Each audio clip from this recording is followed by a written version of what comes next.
गृह जिले की भौगोलिक स्थिति।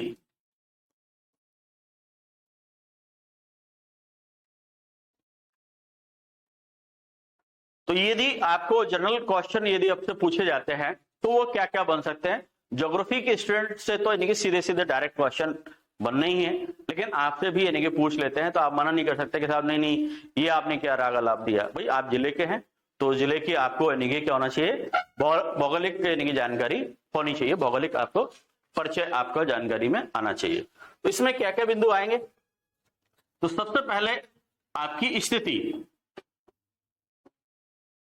क्या आएगा, स्थिति की लोकेशन कहां पर है आपके जिले की। जैसे आप मान लीजिए मुरैना जिले के हैं तो आपका सीधा सीधा यहां से स्टार्ट होगा। कुछ कहना चाह रहे हैं?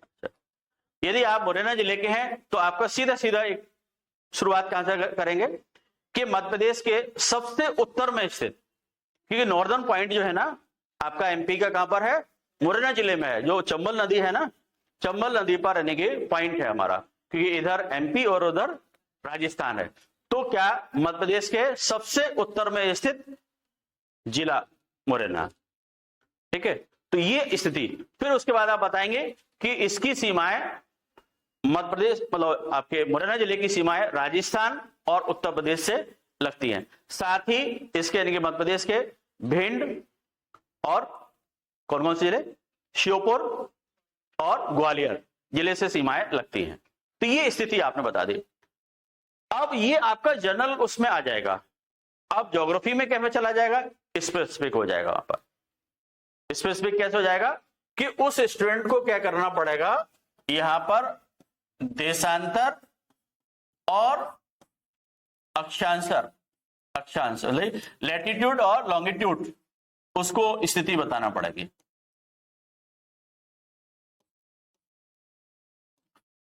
तब उसका करेक्ट आंसर होगा।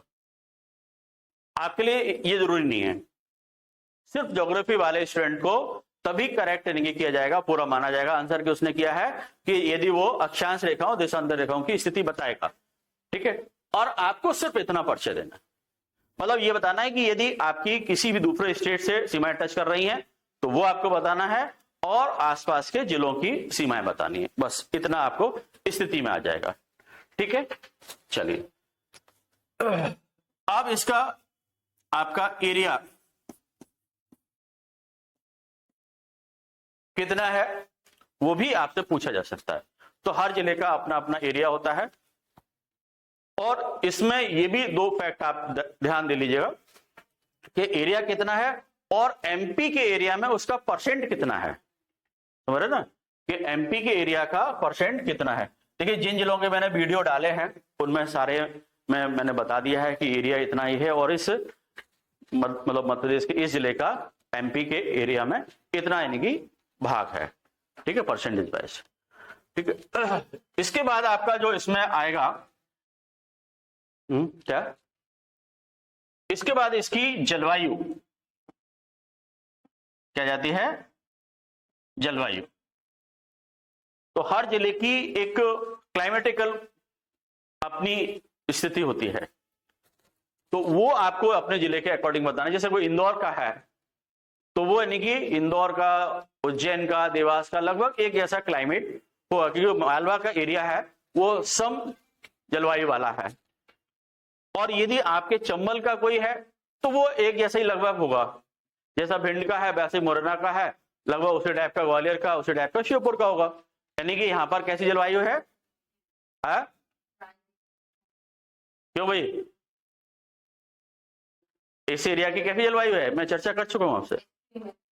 मतलब आपका एक ज्योग्राफिकल लैंग्वेज में बात करें तो उष्णकटिबंधीय मानसूनी जलवायु है। कैसी है, उष्णकटिबंधीय मानसूनी जलवायु, ट्रॉपिकल मानसूनी क्लाइमेट है यहाँ का। मतलब दोनों चीजें क्लाइमेट में रहती है, मतलब एक्सट्रीम रहती हैं। मतलब गर्मी भी धमाकेदार है ना, एकदम आदमी जल जाए आकर के, कहाँ फंस गया बोले आकर भिंड मुरैना में या ग्वालियर में, है ना। और ठंड पड़ेगी तो कड़ाके वाली दिल्ली वाली सर्दी यहाँ पड़ेगी। तो कहने का मतलब ये कि ये जिस रीजन में है वहां पर लगभग एक जैसे जलवायु रहती है, वो आपकी जिले की जलवायु को दिखाती है, ठीक है।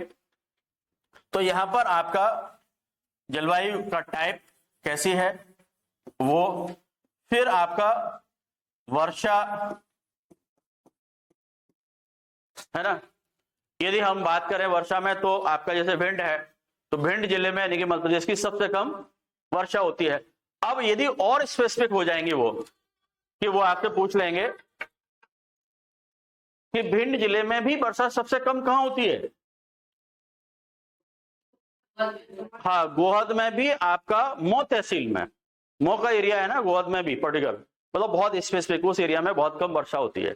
तो ये यानी कि आपका आपसे भिंड वाले से पूछा जाएगा, ये नहीं कि साहब यानी कि आपसे कहीं दूसरे के रहने वाले हैं जिले के, तो वो ये कि ज्योग्राफी सब्जेक्ट हुआ तो ही आपसे पूछा जाएगा, अदरवाइज नहीं पूछा जाएगा। लेकिन हाँ, भिंड के हैं तो बिल्कुल जरूर पूछा जाएगा आपसे।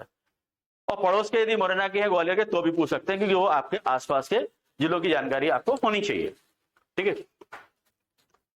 अब जैसे कोई नर्मदापुरम का है ना, और या वो आपका शहडोल साइड का है या अनूपपुर साइड का है, तो ये वाला जो रीजन है ना वो अधिक वर्षा वाला आ जाता है। बालाघाट मतलब आपका पूर्व से लेकर के और दक्षिण पूर्व का और पूरा निके दक्षिण तक का ज्यादा वर्षा वाला हो जाता है।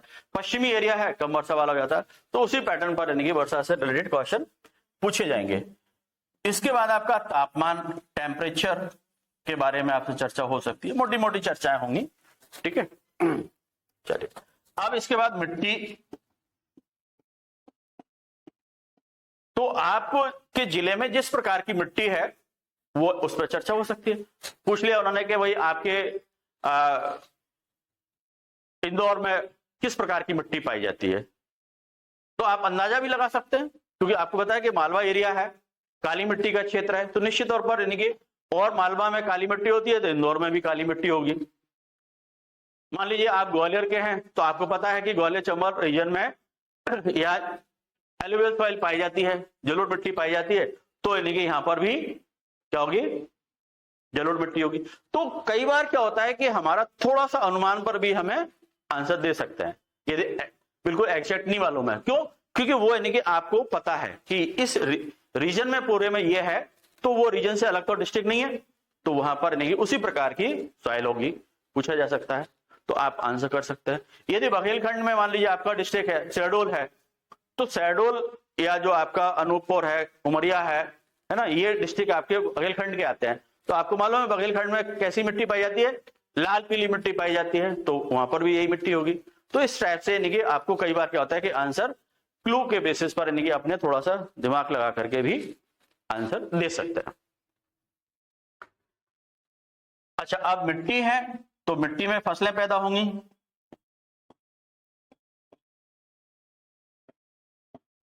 तो आपका फसलों से संबंधित, कृषि से संबंधित प्रश्न पूछे जा सकते हैं कि किस प्रकार की खेती होती है, कौन कौन सी फसलें होती हैं। तो निश्चित तौर पर यानी कि हमारे मध्य प्रदेश में खरीफ और रबी और जायद फसलें होती हैं। अब इसमें एरिया वाइज भी यदि आपको थोड़ा सा नहीं है, मतलब आप बहुत ज्यादा शहरी टाइप के हैं, है ना, आपने कुछ पता ही नहीं है, शहरों में रहते हैं तो गाँव के एरिया की, तो ये तो पता है कि भैया आपके यहाँ ये मोटा मोटा जो है, कभी आते जाते भी आपने देख लिया हो कि बड़े बड़े पेड़ हो रहे हैं, तो वही बाजरे के ही होंगे, है ना। छोटा सा, बिल्कुल छोटा सा है तो वो चना ही होगा। तो ऐसा कुछ अंदाज तो थोड़ा बहुत लगा ही सकते हैं, और नहीं है तो आपको नहीं पता होनी चाहिए भाई हाँ हमारे इस जिले में ये फसलें होती हैं। ठीक है, तो उसमें आपकी जो भी स्पेसिफिक फसल है उसके बारे में आपको जरूर पता होना चाहिए। मोटी मोटी फसलें, है ना, जैसे मालवा एरिया है तो मालवा में आपका सोयाबीन की फसल बहुत अच्छी होती है ना, तो वो आपको पता होना चाहिए। जैसे आपका बालाघाट है ना, सिवनी है, तो छिंदवाड़ा है, यहाँ पर क्या होता है, चावल की फसल ज्यादा होती है, तो ये आपको पता होना चाहिए। आपका जैसे भिंड मुरैना है, चंबल एरिया है, तो वहां पर सरसों बहुत ज्यादा होती है। तो ये आपको स्पेसिफिक यानी कि जो उस एरिया की फसल है वो तो कम से कम आपके जिले की होगी, वो आपको पता होना चाहिए। ठीक है, ये जनरल जो क्वेश्चन सभी से बनते हैं। इसके बाद आपका उद्योग धंधे क्या है वहां पर, भाई निश्चित तौर पर यह है कि जहां जैसा आपका रॉ मटेरियल अवेलेबल होगा, जैसा आपका कच्चा माल उपलब्ध होगा, उसी प्रकार के यानी कि वो आपकी इंडस्ट्री होगी। तो एमपी में एक अच्छी बात है कि सभी प्रकार का रॉ मटेरियल अवेलेबल है, यानी कि यहां पर खनिज भी है, यहां पर आपके वन भी है, और यहां पर आपका एग्रीकल्चर प्रोडक्ट भी है। तो ये ही मेन जो होते हैं आपके किसी भी इंडस्ट्री के लिए मेन इनके रॉ मटेरियल हो सकता है। तो वो सारी चीजें यहां पर पाई जाती हैं। तो आपके जिले में कोई ना कोई चीज ऐसी होगी कि जिसके बेसिस पर यानी कि आपका वहां पर इंडस्ट्री डेवलप हो रही होगी। तो वो इंडस्ट्री के लिए यानी कि आपसे क्वेश्चन पूछ सकते हैं। जैसे आपका कोई इंडस्ट्रियल एरिया भी हो सकता है, जैसे मान लीजिए आप भिंड के रहने वाले हैं तो आपसे मालनपुर औद्योगिक केंद्र है उसके बारे में चर्चा की जाएगी। यदि आपको धार जिले के रहने वाले हैं तो वहां पर यानी कि पीथमपुर आपका उस जिले में क्या आता है, औद्योगिक केंद्र है, पूछा जा सकता है। जैसे आपको देवास जिले में है तो देवास में अपने आप में इंडस्ट्रियल एरिया है। तो ऐसे अलग अलग यानी कि डिस्ट्रिक्ट में कुछ इंडस्ट्रियल एरिया है, तो वहां के बारे में आपसे चर्चा स्पेशली हो सकती है। ठीक है,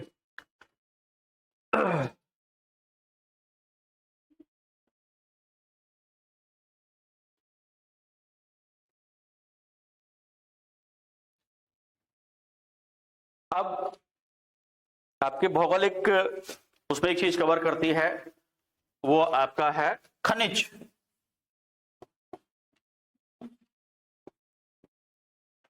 यानी कि किस प्रकार के आपके एरिया में खनिज पाए जाते हैं। तो वो आपको ये पता है कि एमपी में सबसे ज्यादा टाइप के खनिज पाए जाते हैं। तो कोई ना कोई खनिज तो पाया जाता होगा, है ना। जैसे भिंड मुरैना में कोई खनिज नहीं पाया जाता, लेकिन रेत इतना पाया जाता, खूब पाया जाता है। उसका अवैध उत्खनन भी हो रहा है, प्रशासन के लिए बड़ी समस्या होती है। यहाँ पर बहुत सारे निगे इसी वजह से क्राइम हो जाते हैं, लॉ एंड ऑर्डर बिगड़ जाता है, कई बार ऐसा देखा जाता है। और जहां पर निगे आपका जैसे साउथ में हम चले जाएं तो बालाघाट है, सिवनी है, छिंदवाड़ा है ना, तो काफी अच्छा यानी कि माइंस वहां पर मिलता है। इधर आप यानी कि वेस्टर्न एरिया में चले जाएं तो आपका कोयल माइन वगैरह बहुत अच्छे हैं। तो ये आपका यानी कि कहीं ना कहीं कोई ना कोई तो आपका माइंस वहां पर होगा। तो वो खनिज के बारे में आपको जानकारी होनी चाहिए। तो एक मोटी मोटी आपकी भौगोलिक जानकारियां इससे बनती है।